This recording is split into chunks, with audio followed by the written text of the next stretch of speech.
Look, what I like and what you like are not necessarily going to be 100% an overlap. So what I'm proposing to do is just to give you little snippets of things that interest me, things that amuse me, anything that you can take and laugh at or look further into.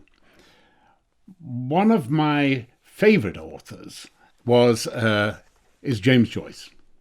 Um, I prefer the more simple works because I've got a very simple mind, though I will perhaps read the last chapter, if you can call it a chapter, of that powerful end to Ulysses to you one day.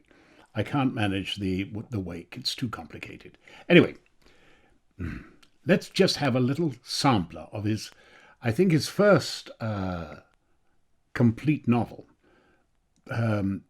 Though he was quite a prodigious writer in his own way.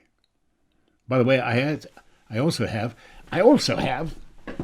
oops, a copy of his first book of poems. It's called Poems, Penny Each by James Joyce. And it's just a little book of poems. There weren't that many printed. Oh, none on that page anyway. It weren't that many printed. I think 1927. Look at that. Rather lovely. And opening it that way, and it was what? Price 1 shilling, poems penny each. In other words, you get 12 poems for a shilling. Bargain. Problem with poets is that they write too much. Good poems are hard to come by. If you're a great poet, you may write a dozen or 20 in your life. If you're not one of the great poets, well, you're really hard pressed to give us 2 or 3 or even one great one. What an old bore I am. And that'll upset the poets, which is sometimes not a bad thing.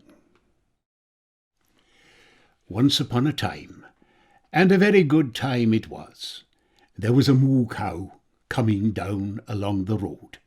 And this moo cow that was coming down along the road met a nicence little boy named Baby Tuku. His father told him that story. His father looked at him through a glass. He had a hairy face. He was Baby Tuku.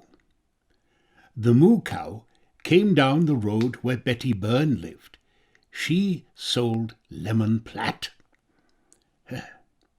Oh, the wild rose blossoms on the little green place. He sang that song. That was his song. Oh, the green wortheth poeth. When you wet the bed, first it is warm, and then it gets cold.